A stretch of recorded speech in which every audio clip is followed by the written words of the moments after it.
down the hammer and pick up the pencil. You're about to listen to the Savvy Radio Show. Learn from real-life real estate investors, experience revealed with the Savvy Landlord as your host. All right, here we go. How is everyone? Good, great. Great. First of all, we're going to have fun today. I know that's rare as a landlord when we don't have fun. Now listen, for some reason I'm on a bunch of allergy medicine, fatigued. I worked out first time in like 7 days today.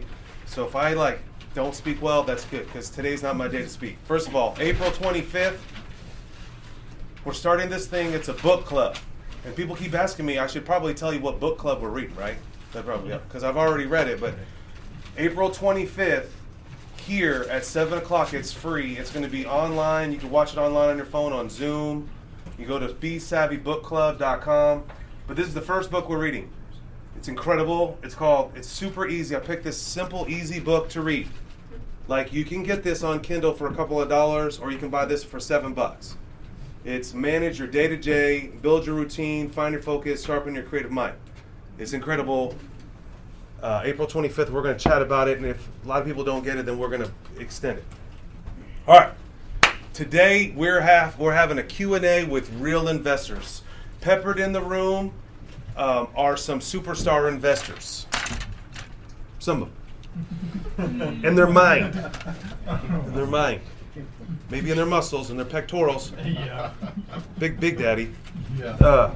If you come up with a good question, okay, we have some prizes up here. Phenomenal book, audio book, How to Talk to Anyone. I use this to close deals all the time. If you want to save your marriage and be a better person, we need to talk. Bar none, changed my life.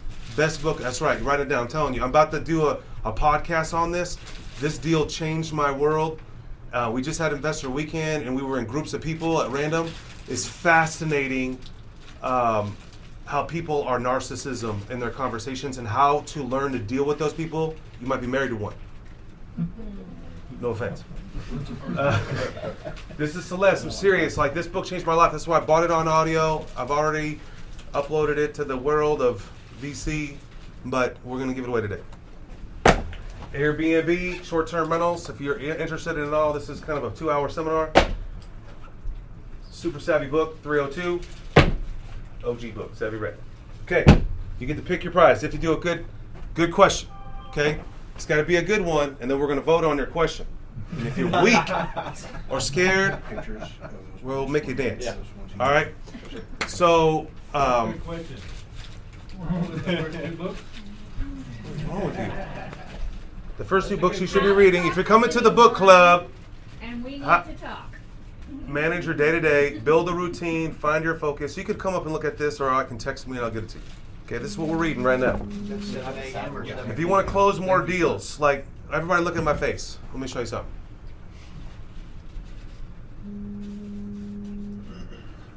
See that technique? Anybody know what that technique's called? It's right here. You think I make this stuff up? The only reason why I may be a little bit more different than you, with more zeros than some of you, is because I just read more books. I just read I'm serious. I read this book about 8 years ago. I just read the book and I just started applying what it said. My marriage has went up like tenfold by reading this book. And a lot of people, how do you get your wife to read? It was random. The girl downstairs forwarded this article to me, kind of slapped me in the face. And I was like, oh. So I randomly bought the book. I could not put it down. She's a TED Talk. Her name is Celeste. She's a journalist. It's the best well-written book I've ever read on communicating. If you really want to step up your game and communicate. So I was reading it out loud. I was like, oh, Shanae, listen to this. And that's how we got here, and that's how we read it, and that's how our marriages increase, is because of this book, How to Learn How to Communicate to Each Other. And I can see it in my children, how they take over conversations. And then Airbnb, everybody got to say, all right, cool. Exactly. See, you wasting my time, homie. 1206. Who's going to be the first one with the first question? Now, what's going to happen is, any questions open can be directed to anyone specifically. There's people in this room that do private money. There's people in this room that do apartment investing. There's people that don't do investing at all. You can ask any question you want to ask, and then we're going to try to find the right people to answer. Does that sound good? It should be extremely fun. Okay? And then I can elaborate on it or not. First question, who's going to be the leader? Sir. What do you consider your best method for finding distressed properties? Relationships as of today. So the more relationships you build up with, like, for example, like a wholesaler, there is actually a couple of really good wholesalers. And I have noticed, see, this is all the juice right here. This is the juice right here. This is how you get paid. I noticed that when I had a relationship with this wholesaler, I got a lot of deals from him. And then when I, veered off into other ventures and got a little sidetracked and got busy, deals started stopping. Then I noticed the people that individual's hanging out with, guess who gets the deals? So how do you fix that? Take them out to lunch. Yeah. Buy them a gift. Yeah. Figure out what their love language is. Okay? So is that a good, should we get a prize? No. Oh, come on. Come on, man. Peter. It's not good enough, man. It's got a sizzle in here. It's gonna get hot in here. Yes, sir. So I'm doing my first eviction. I filed everything with the lawyer, and then they call me and they say, when the court date is. And I say, what else do I need to do? You just need to show up. Why did I hire a lawyer if I have to show up to court? How do you manage that? Okay. On a small level, it's doable. Well, What are you doing in your I'll answer that question, and then anybody else have an answer for him? Because I can give him a quick answer. Anybody? Well, no matter what, it's always, what percentage is there to win a case? Does anybody know? When you go to court? No, but what's a percentage? 50-50. So it's just an advantage. And he doesn't want to, without an advantage. The individual that you're taking to court may have a comment that you're going to have to elaborate on. What's up, buddy? He didn't have, he said he was going to fix the stove, and your attorney, did you send him all the call logs and all the text messages that you sent? No. I haven't asked her. I didn't. Well, it's a lower level court. This is not like a trial. So it's just he say, she say. So you're going to stand up there under oaths and say, yes, here's the text messages. That's why you need to be at court. Do I go to court every time I evict somebody? No. There'll be many times. Now, what will happen is when they go to court, they'll ring their name, and then they'll say, everybody go outside in the hallway and negotiate and solve the problem. Right then is when the attorney will call you. She's here with X amount, or he's here with X amount of money. Do you want to settle? And then they can make a journal entry right there. Then it's a carbonless copy, and then they'll sign off on it. You don't have to be at court. Now, if this individual's sketchy, a professional tenant, I would be there. I would be there. If you can. Or you can, that's the nature of the beast. I'm sad. Sorry. But most of the time I don't show up if it's a slam dunk situation. But if there's a, Talk a little bit about a professional tenant. Elaborate. Okay. So a professional tenant is someone that knows the law and they know the rigmarole. So let me tell you about a real professional tenant. So they will reel you in, they will say certain things, but they don't document anything. For example, there's a case that I'm involved in, and I jumped into this case just to help this individual, but this person will never text back and only answers the phone. What is that sign? Nothing in writing. Nothing in writing. And so the law is very clear. Everything has to be in writing. Anything out of that's not in writing. So your job as a landlord or an investor is to have everything in writing. Everything that we said, what the lease is. So we won't, and especially, someone will go, hey man, my toilet's leaking. Great, we need you to text that in. We cannot receive any phone calls. Well, we're very clear on day one that we will not receive any. You can call us and we'll be jovial and we'll work with you, but anything you say will not work. You have to send, it's just for maintenance purposes and legal purposes. I have a flyer that really specifically states that. So professional tenant, this girl, she rented it. She had a BMW, rented a $110,000 house. The color doesn't matter. I talked to her. They're kind of antsy. I can move in. That's always your first sign. But I move them in. I didn't have the blinds up. And there was something else. Really minor. Like, in my world, this is not a big deal. Like, this is not... She didn't pay her rent. She showed up to court, and she showed these pictures, and I lost. I didn't get she got free rent for 2 months. Well, it was like 6 weeks. So moved her in, and then she didn't pay the next month, and then, you got to file. It takes 2 weeks to file.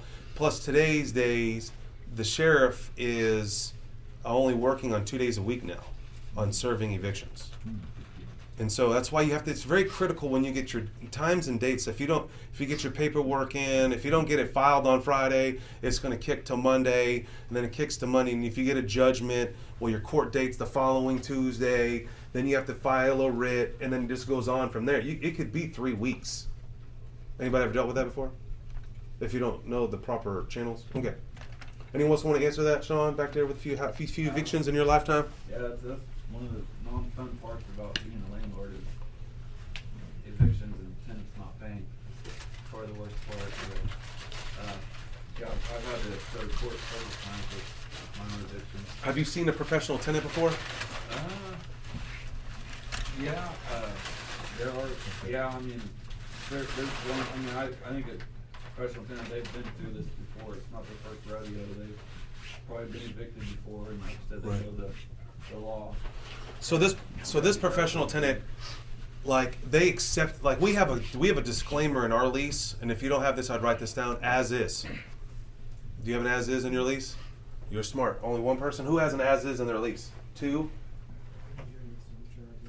Well, you got my lease. Yeah, you got it in there. But we added that on 10 years later because you're accepting the condition of the property as is. This tenant that I'm talking about, this professional, the 2 tenants, like she's like, oh, don't worry about the blinds, but that was, she kept saying in front of the judge, he said he was going to do this work and didn't do it. Well, who can gauge what levels of importance? A new toilet or $3 blinds? So you couldn't distinguish that between them. In this case, this house I went and looked at, the cabinets weren't painted, and some things like the cabinet wasn't hung properly, so it fell off. She knew that when she moved in, it doesn't matter. And I was talking to an investor about this the other day. This is a true story. This just happened, and Goldman was the attorney on this one, where he called me and just basically cursed me out on the phone. And I'm like, whoa. What happened was I bought this house for $15,000. They already had tenants in there. And so $15,000 obviously is the quality of the property, right? It's a brick house at $15,000, even more. These people have been living in there for at least a couple of years, paying $450 a month. No big deal. I looked at it. Yes, there was holes in the floor, okay? It was extremely dirty. I can't believe people live like this. But hey, it's $450. This is my thinking back then. $450, $1,500. That's a home run in my world. So 3 months later, boom, they don't pay. You don't pay, we don't stay. You get out. It's just we have a zero tolerance. I did not show up to court. I passed it on to Goldman Law. He went up there. The gal showed pictures of what? Who's responsible? What was my fault? I thought, well, she signed this lease before with this other. This is not my lease. This is the other landlord. And I thought I was completely free of the carnal sin that was done before. I had explained this to a guy on the phone the other day who's having a massive problem in this situation. And I'm like, buddy, the sins of your old property manager, you are a recipient of them. Okay? Keep that in mind. The people that were before you, the leases, the quality of the property, the judge is going to hold you accountable. It is your responsibility. You can't play, I didn't know, or they moved in that way. It's almost like Dell City. Does anybody have any houses in Dell City? You're smart people. Okay. Don't have any houses over there. Because they expect when someone moves out, it comes up to code. And they charge you to go over there to tell you and flip you off. Okay? So is that clear? Because I've been stung. A friend of mine just got stung in that area. You are responsible. You have to abide by the law and the condition of that property. I didn't force that lady to move in like that. No, she chose that. That's not a case to win in the court system. All right. Any questions? So you're saying the disclaimer in the lease as is would keep you from... I don't know, but we just keep adding clauses in there every time we come across a situation. Seriously, that came from that one house. That's like 4 or 5 years ago. That what happened was I didn't go to court because it's slam dunk. I figured they'd just bounce out, paying $450. I don't even know if we had a deposit. You know, they decided to move. I don't, you know, usually new landlords cause people to move. They're scared. They think they will do something. I don't know. But they paid that month. They paid, and then they left the third month. And I thought they just disappeared. They didn't pay. You have to do it legally. If someone does not pay, you still have to file an eviction. Okay, you still have to go through due process. So I'm just, no big deal. Here you go, Mr. Goldman, do your deal. He calls me in court, like screaming at me. I can't believe this. I'm like, dude, they moved in like this. I walked the house with them when I purchased the property. I met the people. They're fully aware that there's a hole in the living room. I don't know what they were thinking. Hey, it's $450. Anyway, but at Grace, we got out of it. I don't know. I think he gave him like a free month or something happened. He negotiated in the hallway with them. But when he saw the pictures on the phone and he's asking me, is this really what it looks like? I'm like, yeah.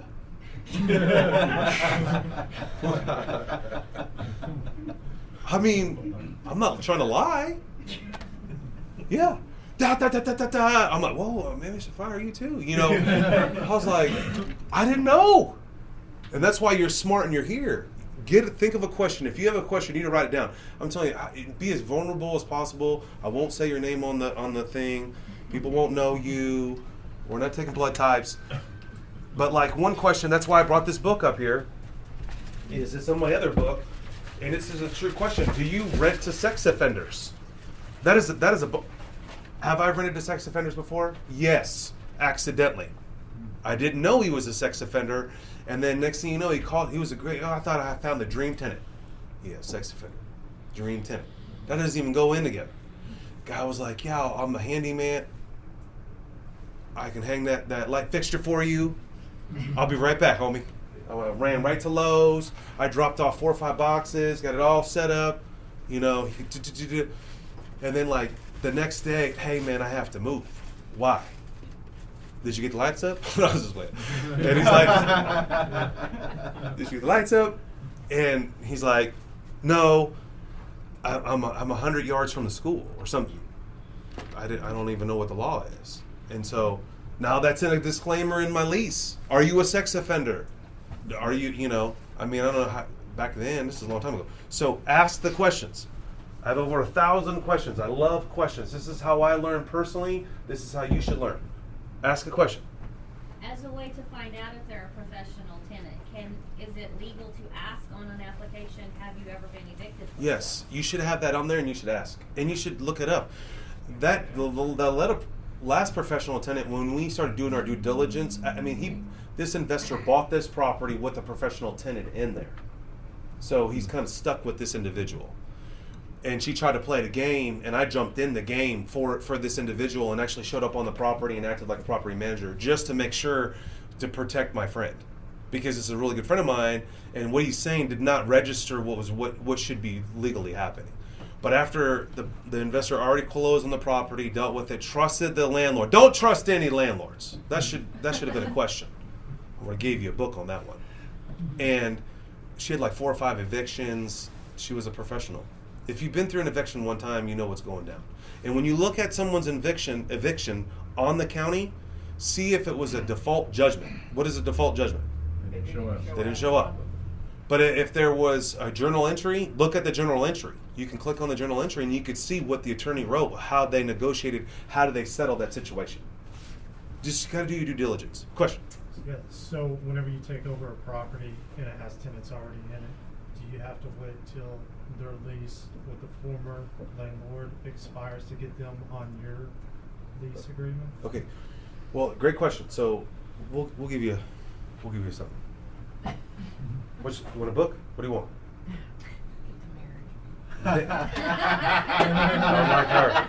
Okay. So legally, the lease that's in place, you have to honor that lease. Now you can come in, and what I do is I dissolve that lease as soon as they move in. Hey, this is how the other landlord does it. This is how we do it, and we just dissolve that lease. Do you want us to honor that lease start date? But yes, you legally have to. And if it's a funky lease, but as soon as you get that house under contract, you should do your due diligence on that individual. I beat up the landlord. I'm like, what is her social security number? And if they don't have a social security number, I don't have any details from that person, then I actually put money in escrow. I will negotiate a deal where I'm not going to pay you the full amount until I can bona fide verify this individual. I'm not having some random person living in my new asset that can burn down tomorrow, and then I'm getting, this is too much. There's too much to lose being casual. Casual equals what? Casualties. Write it down. Come on, get juicy. Being casual is casualties. That's Jim Rome. That's not Steve VanCauwenbergh. Okay, but yes, you got. First of all, you got on a lease, and I've seen flunky leases, one-page leases that have it's all confused, and then it defaults to the law. Like the law says, it goes into if there's no lease, it goes to a 30-day term.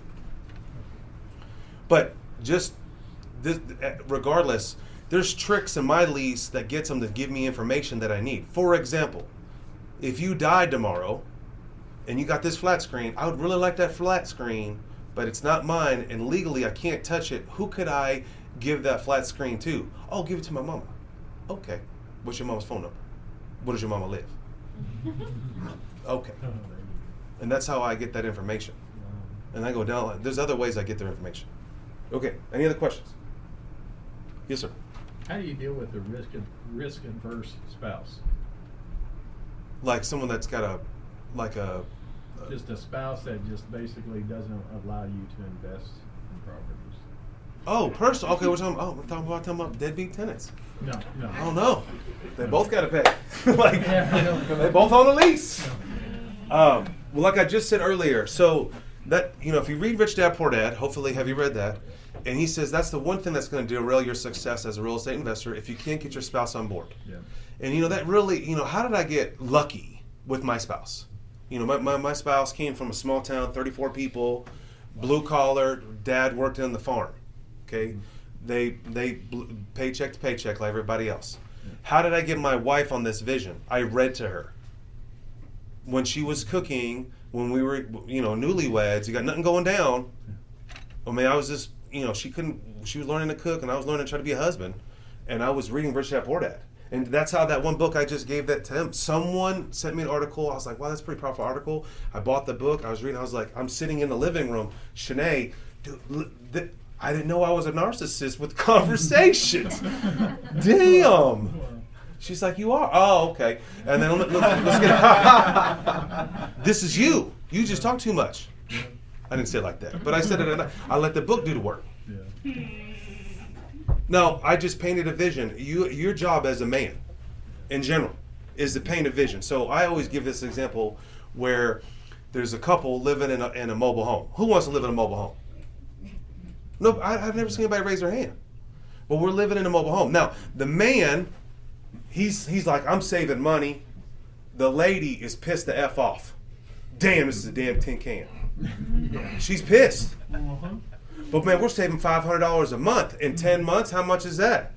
$6,000, 12 months. Yeah. In 10 years, how much is that? It's not enough for me. But I'm just saying, think about it. That's what the man is thinking, but women are short term, they're now. Yeah. Okay? So every day I had to remind listen, I'm telling you, we can't get that car. I mean, we can't get that purse because we're gonna buy assets. When we buy assets, it gives us mailbox money every month. Mm-hmm. And now the life's 20 years later, I'm telling you, we living like we would never thought we would ever live because we live like no one else would ever live before. But you have to paint that picture to her. She's not going to understand. She's a mom.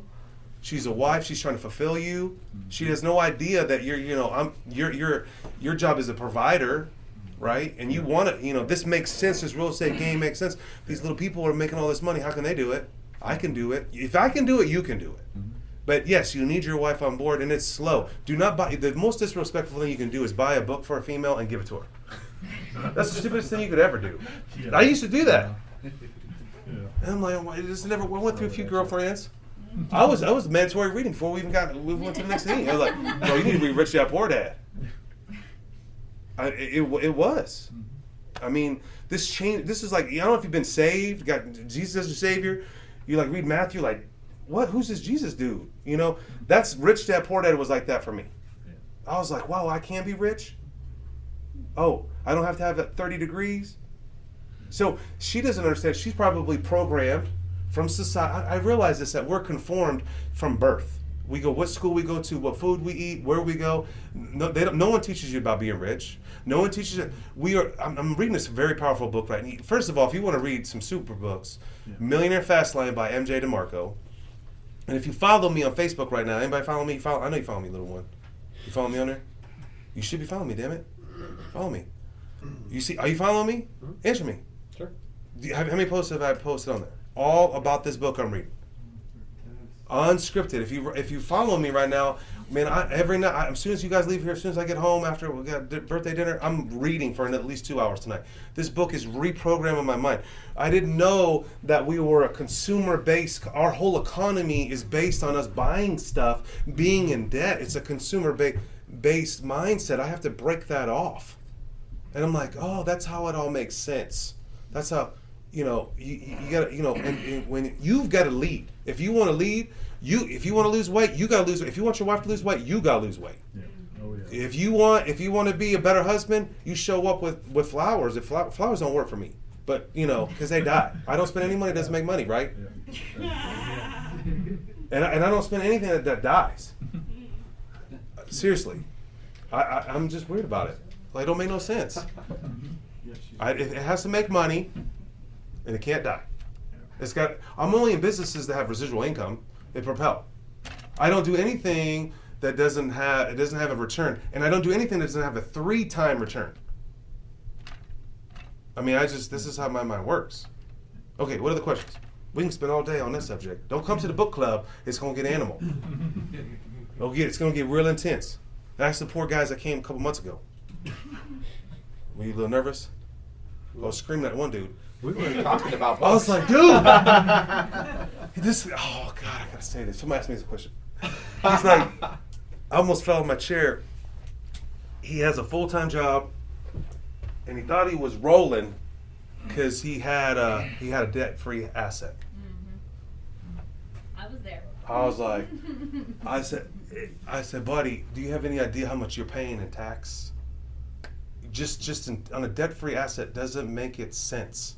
Doesn't make sense in the culture that we live in with the Fed and the government and this thing called earned income tax.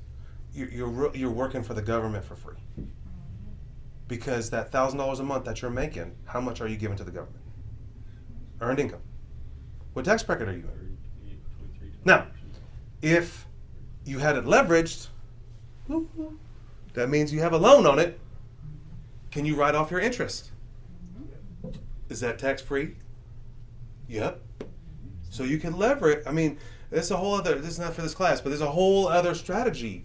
So don't think being debt-free is the end-all, because you're really just back to where you were before you got here. You're a slave. You're going to a job to pay for, Here's the thing I learned in this book, too. It's just killing me. Are you a person of production or consumption? Ooh. Am I contributing or am I taking? What is the government based on? There's a lot of people up there that are consuming, but they're not production. I'm making people money. I got contractors working. I got things building. Taxes I'm paying for, right? Production. When you have a job that's in the White House, you're consuming. You're not contributing. Your wisdom, okay. After 5, okay. Twitter account, never mind. Let's move on. Next, come on.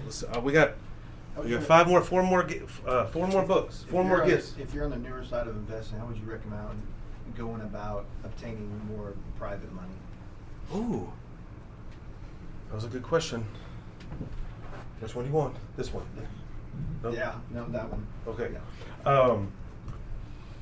First of all, I wish I would have gotten a private money from the day one. So you just need to the first thing you need to do is just take action, get a spreadsheet in Google Drive, and start putting people's names in there. Put my name in there. I loan money out. Just put Michael McClure's name in there. Put people's name in there. He's a private lender right now. He's loaned me $80,000. That gentleman, Andy Green. It's on the radio.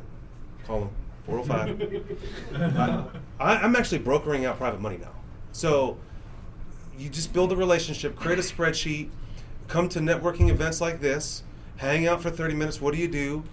And you get their card and you put it in the spreadsheet. When you go get a deal, call down the list of people. Hey, would you want to be a partner? Now, partner doesn't have to mean necessarily equity, but you just start the conversation. And if you start on this now, man, I'm telling you, I wish I would have started on this a long time ago, the private money deal. But so, action. And here's the only way that I can, the second thing that I would say would be to have it on top of mind. Because I think we get so busy we forget. Like you kind of like once a week, like refresh the private money thing. Like think about it. Talk about it with someone. What private money suggestions are you doing? Have you asked for private money before? No. Why not? Because it's easy to go to a credit card. Yeah. You know, I was ready to loan you the money on that business. When I heard through the grapevine, I was like, yep. I loaned somebody $10,000 the other day for $1,000 a month for 12 months. What's my return on that? 20%. Is that a good living? Mm-hmm. If I did it 10 times, right? But I can bless that guy. I know who he is. I loaned somebody some money out of state, and their loan, he's like, I'm going to default on you. That's what he said on the phone. I was like, ooh, your loan's due. Oh, it is?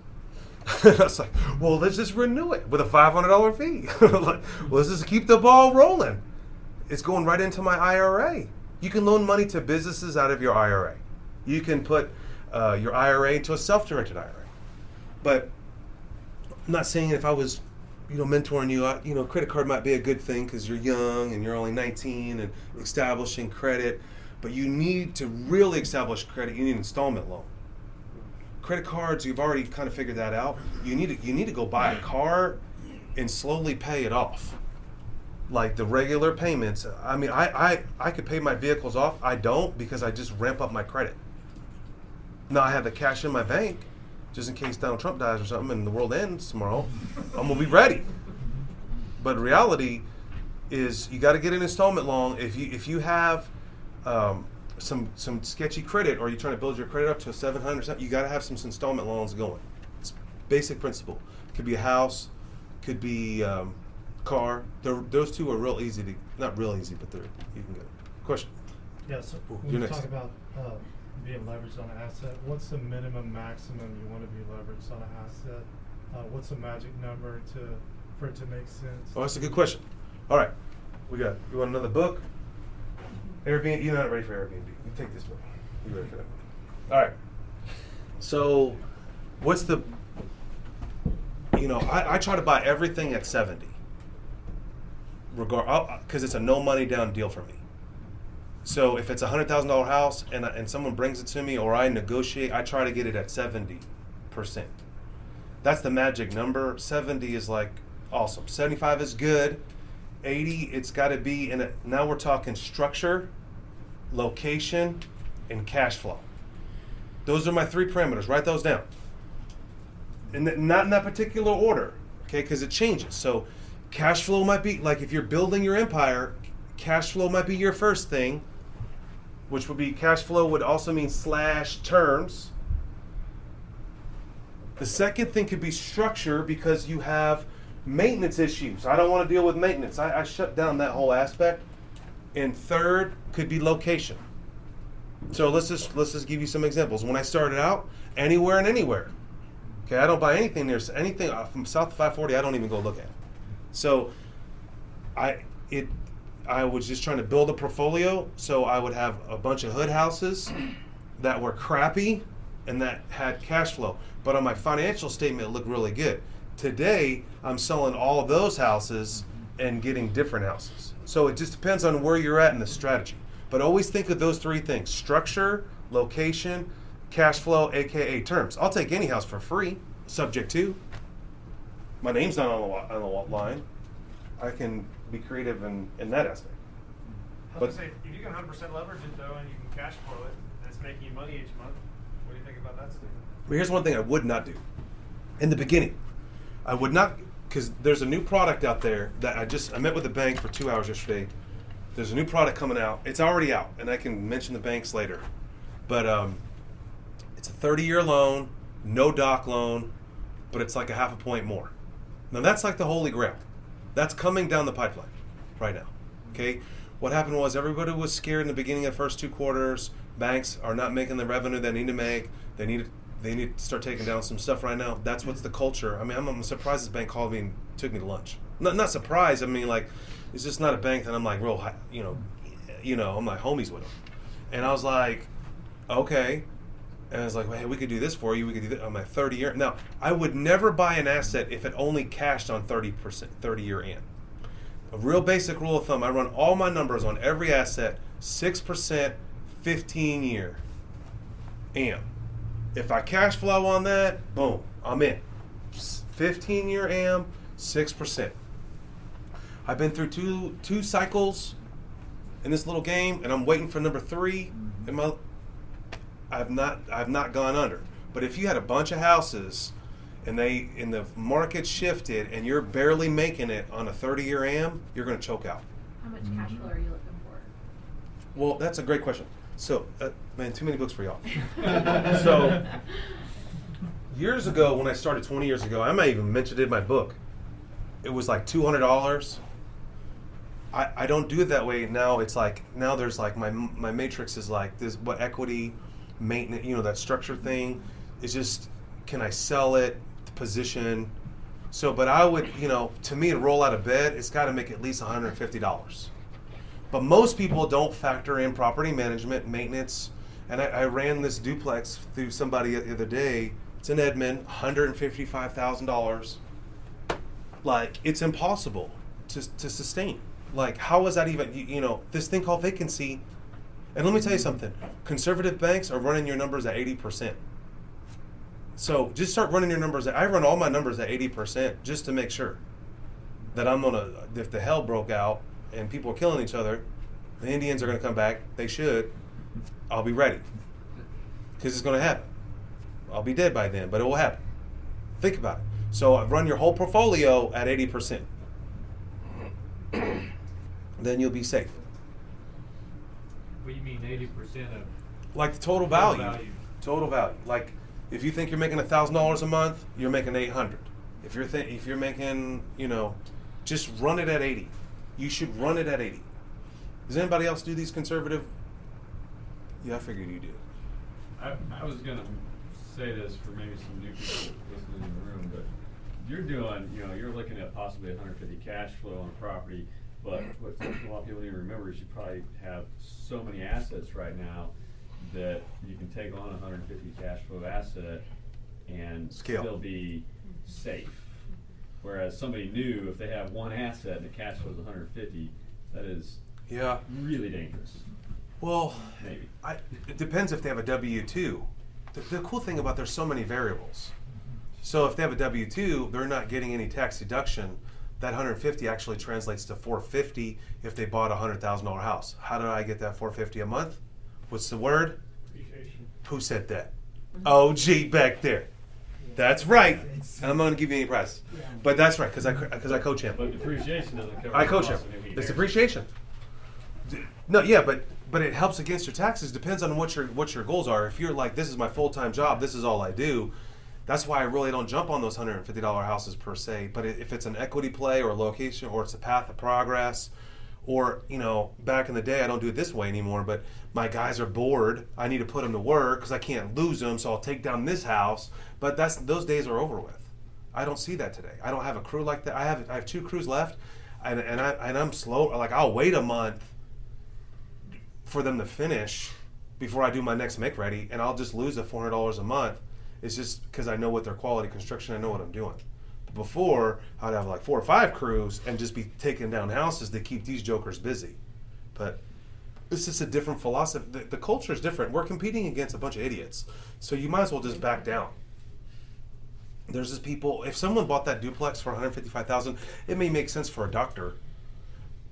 Not the condition of the property that I saw, but it brought in $1,800. So it's a cap rate of blank, blank, blank. Okay.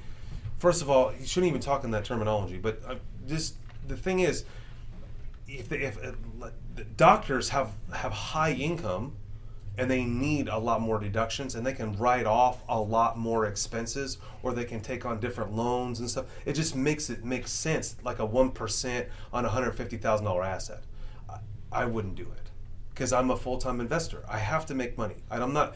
Doctors already are making cashes today. You know, we as investors, we're working with little cash today and be killing it 20 years from now. It works. Trust me, I'm a living testimony. I would never imagine when I read Rich Dad Poor Dad where I would be. You guys are standing in my building. How would that happen? I mean, my dream was just to live in a house. I mean, there's no special education. You just have to go do it. But those strategies have changed, so it's not that easy. Hey, I should get 150. You know, maybe you should shoot for 200. He's a sophisticated investor. He reads a lot. He knows what's going on. He has a different take on it. There's people that I hear people say 300 a house, and I see people, you can get 300 or 450 an asset, but you got a 30-year AM. I would buy that deal, okay? But remember, I said don't buy it with a 30-year AM if it breaks even or barely makes it. And then take that 450, bank it, and then till you get up to 40,000, and then freaking go ballistic, and then go amp on it, because then you have $40,000 in the bank. You got this asset, but you really don't have any equity in it because you have 30-year mortgage if you bought it right. Those are just for variables. Now, the way I invest now is totally different than I did 20 years ago. It's just different, and you know, you got to shape what works for you. I have friends today that are debt free, and they're just slow, and like he's calling me on the phone. He's like, dude, I got this house.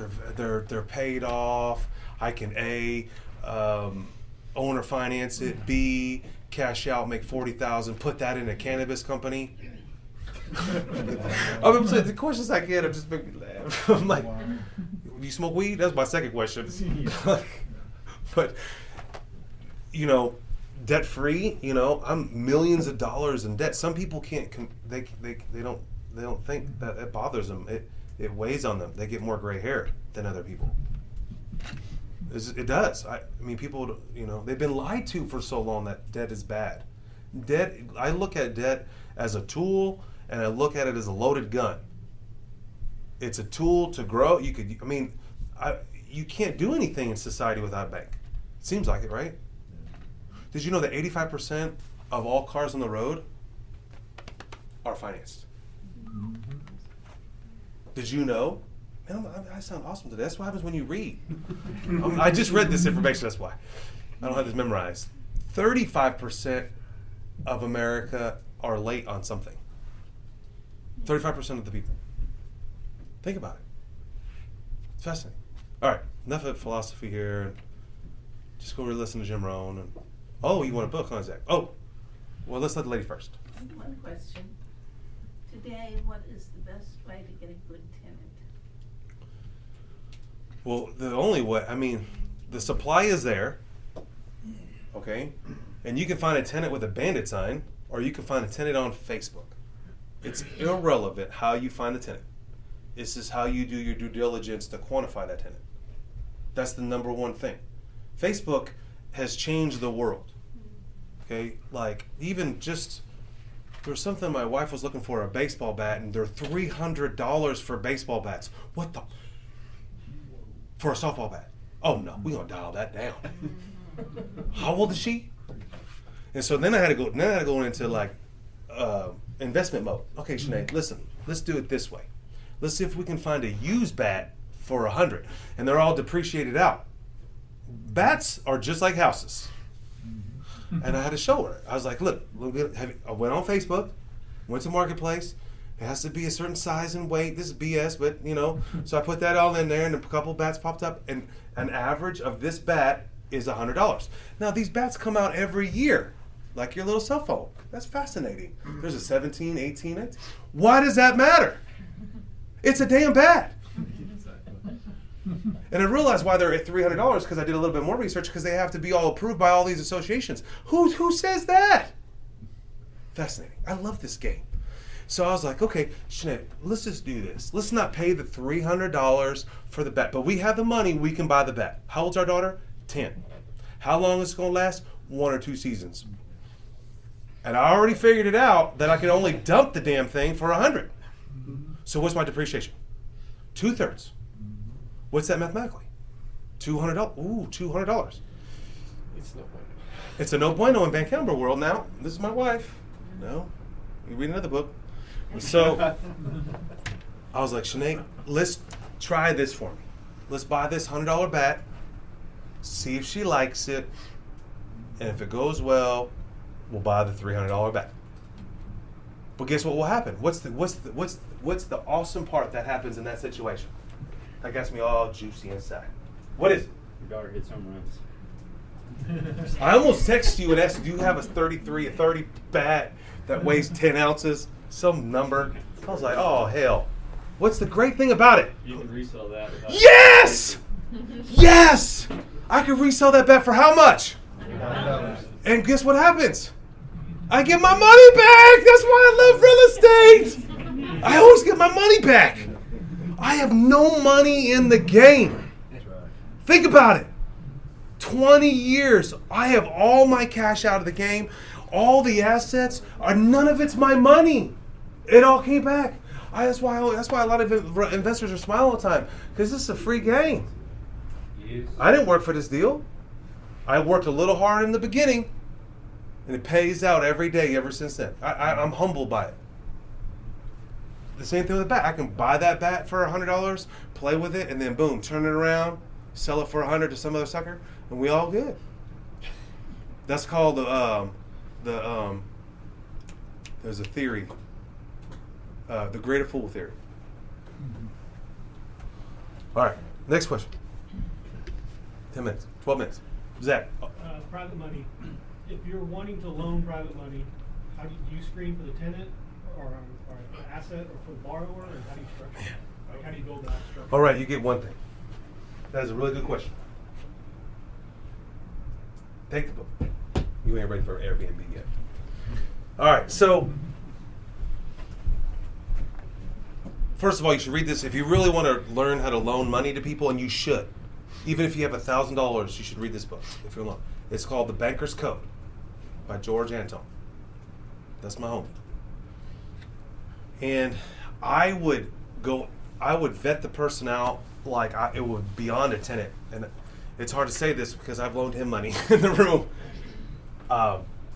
One time I borrowed money from somebody. I bought a house, and I was young, and I wasn't thinking, I should have just borrowed all the money, but I was just so insecure and dumb. I was like, I borrowed 15 from him and 15 from him. Okay? Which I should just borrow the 30, but I just didn't think I could get it. It's just low money. One guy, he was out of state. I was like, hey man, can I borrow $15,000? I bought this property. It's worth $65,000. Blah, blah, blah, blah, blah. And he's like, sure. He said yes right on the phone. Right then. I said, okay, can you give me the docs? No, I'm not going to give you any docs. I know who you are. You're on Facebook. I kill you. Because I'm the savvy landlord. Oh, that was kind of cool. This is a guy out of state that I met at a party that we just had, like investor weekend type of thing. I met him in Nashville at the Mr. Landlord. If you want to go to a conference, there's one coming up in May. It's awesome, but it's on a holiday weekend. It's the Mr. Landlord conference. I go to every year. I won't be there this year, but it's phenomenal. That's how all my closest friends came from. So I was like, man, I did it. Got private money, $15,000, boom, boom. Well, I need another $15,000. So I call a local friend who's in Edmond, who has a lot of money, a lot of investments, a lot of stuff. 15 G's now. The dude put me through the ringer. Well, you're going to personal guarantee everything. You're going to do this, and he had like 30 documents. I didn't have no documents from the other guy. He just wired me the money. The other guy had 30 documents, called the title company, verified everything. And I knew this guy, and I was in a Bible study with this guy for years. On top of that, I even bought his DJ equipment from him. He used to run all Stillwater at the place called the Tumbleweed or something. Does anybody know about that? Is that still around? Yeah. Oh, I did social media. Keith, kiss somebody there. You do social media there? I did it for a while. Oh, okay. I DJ'd there. I know. Don't worry. So I'm still alive. But it taught me a lot that, yes, you should be an animal. If I'm going to loan you $1, I know everything about you. I'm just not going to loan the 5 C's. Google up the 5 C's: character, quality. Just like bank, I would treat you just like a bank, and I would definitely make you sign a personal guarantee. And if you don't want to sign a personal guarantee, then I'm not going to loan you any money. I sign personal guarantees all day long. And there was somebody that I was coaching that had a couple $100,000, was loaning somebody else money, and he was a good friend of his, and I was coaching him. I'm like, buddy, you need to make him sign a personal guarantee. The guy walked away. Oh, that's a real good friend. If I slap that paper over there, you are personally guaranteed in your LLC, your kids, all of it, the whole deal. Now I don't do that for $10,000, but for anything like, well, I didn't do it for Keith, but anything from 70 and above. Well, see, like Keith, you can loan money on transactional funding, right? How long did you borrow that 70, 60,000? Maybe like 2-3 days. Yeah, still made $600, or maybe I charged you $900. Can't remember. Some magical number, 500 or 600. But he was so thankful because something happened. He had to close this deal in the village, and what happened? Well, I had to close one and then buy one, so I needed like half a day's worth of money. So Yeah, that's called transactional funding. Yeah. People make a killing on transactional funding. Or if you have a double closing and you don't want someone to know about it, and the title company's whack, you can double close with someone else's cash. Okay, what other question? Did I answer that question properly? Okay. Okay, for investors in this room that's ever done a get job, how much would you say on average? I know it's gonna be a little ballpark, but per square foot You to. should have came to Investor Weekend. I did. You see that slide up there? $60 to $80 a square foot. But I was wondering if people in this room, if they agree with that. Great question. Mr. Builder, rehab, we're about to do a gut down in Norman right now. We got like 4 units we're doing. Yeah. So, If you've got a deck and it's just being laid on concrete patio, you would be looking at probably about $5 to $7 a square foot. But if you've got a deck that's going to have joists underneath it, and it's going to be a raised deck with concrete pillars anchoring your 4x4s, then you can get up to that 25, 35, 45. It just depends how high it is. There's all kinds of conditions that will vary on a deck. so if you were, she's not talking about a deck, you're talking about a whole rehab. I'm talking about the whole thing, yeah. So I always budget the worst case scenario that I'm going to fire that guy, and what's going to cost me above that. That's how I do it. And a rule of thumb, what is this? All you rehabbers, what is it? You add 20% on everything, or 30? Is it 30%? 20% is safe of what you think it's going to be. So if you think that rehab's going to be 60, add 20% onto there, so that'd be 6,000, another 10, so it'd be 70,000. Depends on if you're flipping or rehabbing or holding. Yeah, and it depends on what the quality of fixtures that you put in. That's what really hurts you. Good $60 a foot. $60 a foot is a new house. No, you could build the house for 85 if you do it all yourself. 85 to 90. But custom house is 125. Right? Is that about right? What's Yeah, we got 85 to 90 just with, that's no land, and it's. That's just you. And it's like the bare ghetto-ness. That's the bare bones. That's no upgrades. That's 85, and that's if you're savvy. That's like if you find a concrete guy and you're kind of monitoring him, which you're trying, you have no idea what you're doing, and you're trying to save on concrete. That's $85 a square. Like it's hard. That's what builders are building for. A builder that does it all day long and home creations over there, there's between $65 and $75 a square, and they're just beating those guys up and running them out in and out. Yeah, builders are only making 10 to 12% margin. Yes, that's about right. That much.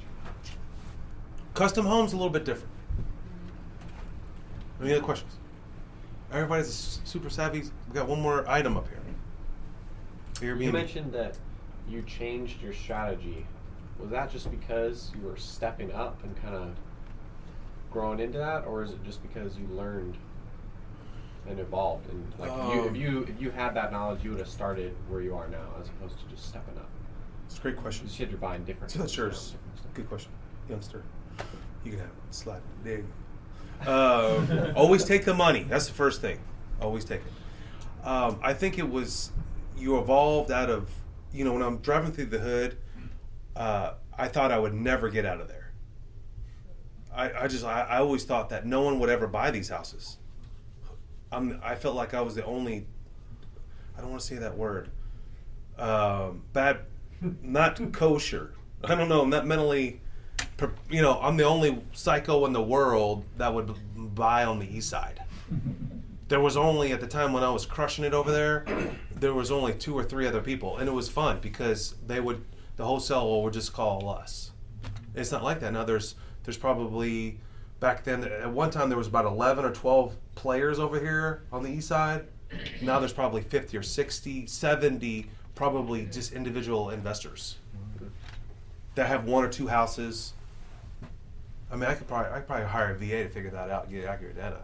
But so I think it just, I just learned. I learned from someone else, and I learned this thing called debt equity, or you have too much equity in a property, or you need to sell it, or the rule of thumb is, the 5-year mark, and that's where I'm at right now on a lot of houses. I spent a lot of time in construction in the beginning, what not to do, and then I spent a lot of time in banking, and then all those things morph into your decisions, because if you're just starting out and you have no money, what's your only option? Private money or owner financed. And so when I was dumb 20 years ago, I didn't know any difference. I just made tons of offers. Would you take payments? Would you take payments? $5,000, $2,000 down. Would you take payments? Would you take payments? And eventually, after so many no's, I got a yes. And that's how I got into the game. And then, now I regret, now I think way more creative finance. Now I'm like, I could, before, then I got bank funding from 06 to now. Then I was just always dropping a hammer on people. I got cash, I can close. That strategy does not work today. So you have to kind of mold and shape. Bandit signs do work, but eventually, if everyone keeps going, the city's going to crack down even harder, like they did 4 or 5 years ago. So you just have to kind of maneuver. There was a long time I was involved with probates. For a long time, we did very well in probates, and we spent a lot of time in probates. And at that time, a lot of people weren't in probates. People just get burned out. But my strategies is based on being educated. It sounds like you're going where other people aren't. Yeah, I'm not buying any property right now. There's no reason to buy property because it's too overinflated. Now, I was meant to say, so what was the sweet spot of the property? 70%. Okay, what I would give 90, 95 if it cash flowed and there was equity in it, or it made sense. It was, like I would never buy in a building like this again. Even though this was a smoking deal, this building's worth $800,000. I bought it for $525, and I put in about $100,000 in it. But it's not a deal. This is work. This is labor. Someone moves out, I have to go to the bathroom. Someone moves in, I'm like, let's go have a drink. It is a frustrating. It's easier in single family. Now, where I would be, you could scale. You go start off with single families, and then you get into apartments, and then you get into this and this is. I don't know about all that jazz. I'm telling you, I think you could make a phenomenal life staying in single family. It just gets a lot more complicated. I have every year I got to pay this dude to tell me this is fine. Somebody makes $200 every. Oh, okay. It's the law. Okay. There's like 100 other expenses that when you build commercial property, what's up. I don't know if I want to deal with that headache. And then when someone wants to sue you because there's water in the air ducts, and single family is, to me, the safest. It's a slow game. You can accelerate it, but you could sell them quicker. Who's going to buy this apartment building on the east side? Now 3 years from now, 5 years from now, people they're going to be like, man, and I sell this thing for $1.2 million, and VanCauwenbergh was amazing, but I took all the risk in the front end, because this property right here is in path of progress. So it just depends on what you're trying. Everyone's moving to the east because the west is too, and this is just, we're in 3 freeways. So it's just a lot. Owner financing? Huh? Are you gonna Yeah, yeah, that's my exit strategy. Absolutely. When I get to a certain age, I'm gonna owner finance everything. I've dumped a bunch of property to my friend back there on owner finance. I have 4 of them right now. I want cash flow. So now I look at it, whoever said that earlier in the strategy, Now it's based on, I don't really care. Like before I was like kind of debt free, and I have a bunch of houses that are debt free, and it looks really good with banks, and that's like one phase. And then the second phase is, well, okay, you proved yourself, you got 30 units or 60 units, and then it's like you can borrow up to a couple million. And then you get to this phase, and it just, you kind of figure it out. You're gonna have to have friends that will walk you through these processes. But just keeping it simple, buying single family houses is fine. Buying single family houses in Edmond, I don't think I'm gonna be rich. Like, it's just not gonna happen. Like, they don't return. I have a $100,000 house, I'm only getting $1,200 a month from. Whoopee woo. That's where a 30-year AM makes sense. Because it's a very competitive market. Everybody wants to live in it. It's a great rental market, but you're not getting the returns that I'm getting over here at $300 a month on a $15,000 property, or $60,000 or $70,000. Those $15,000 properties now are trading at $50,000. Those houses I was buying in Midwest City for $45 are trading for $65 to $70.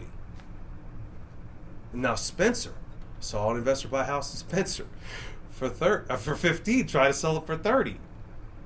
Good luck with that one. It's just the economy changes. You got to get in the game. You need to buy houses, period.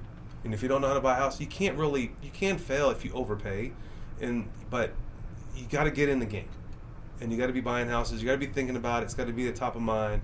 Private money's got to be on the top of your mind. A lot of people are restricted that they can't get in the game because they have no money.